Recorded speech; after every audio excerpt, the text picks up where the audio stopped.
गुंड रमेश म्हात्रे पोलिसांना शरण. मुंबई हायकोर्टाने जामीन रद्द करत आत्मसमर्पण करण्याची बजावली होती नोटीस.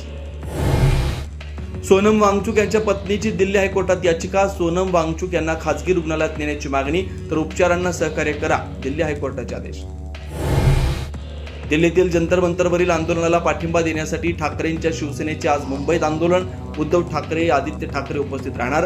राज ठाकरे सहभागी होण्याची शक्यता. नीट परीक्षेतील गुणपत्रिकेच्या गोंधळाविरोधात पालक हायकोर्टात घेणार धाव. पुण्यातील विद्यार्थी आर्यन चव्हाणचे वडील कोर्टात जाणार असल्याची माहिती. याचिकेत एनटीएला पक्षकार करणार.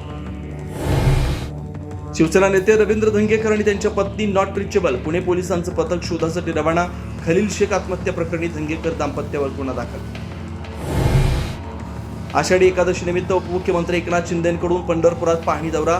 शिंदेंकडून वारकऱ्यांना पाण्याच्या बाटल्यांचं वाटप, तर चंद्रभागेतून होडीच्या साह्यानं शिंदेंची पाहणी. जपान ओपन बॅडमिंटनमध्ये भारताच्या पी.व्ही. सिंधूनं घडवला इतिहास. जपानच्या यामागुचीचा पराभव करत सिंधूनं जिंकली स्पर्धा.